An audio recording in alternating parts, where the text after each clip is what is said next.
Maurizio Dickman worked for Alitalia, the airline responsible for John Paul II's papal flights. He participated in more than 60 trips with the pontiff from the late 1980s until 2004, when the pontiff took off for the last time for Lourdes. When the Pope went on a trip, he took off at around 8:30 a.m. from Fiumicino Airport. For us, that meant being there at 3 a.m. because there were many things to do, so we had to get up at midnight. When we traveled to other continents, there were 12 or 13-hour flights. When we got there, we had to keep working. We went to bed after 20 hours of work. However, we weren't tired because of the Pope's charisma, his ability to get you emotionally involved, his spiritual strength. You felt it inside. Maurizio remembers a key moment that occurred on each trip, the time of takeoff.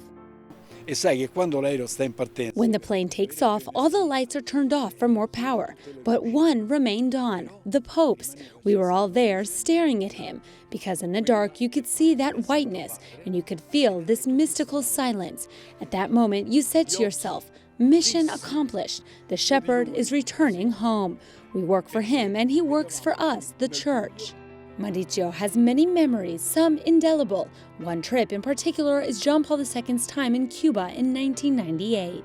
il volo di Cuba, di cui ho I took a precious memory from Cuba, this book, Imitation of Christ. I asked the Holy Father through his secretary to sign it for me, and he did. I always carry it with me. Cuba was an amazing trip. When the Pope and Castro said goodbye, their eyes met, and I was impressed because they looked directly into each other's eyes. I saw Castro's gaze and that of the Pope. There were two charisms, and when they met, history was made. When the Pope came aboard, my colleague and I also saluted Castro. Commander, nice to meet you.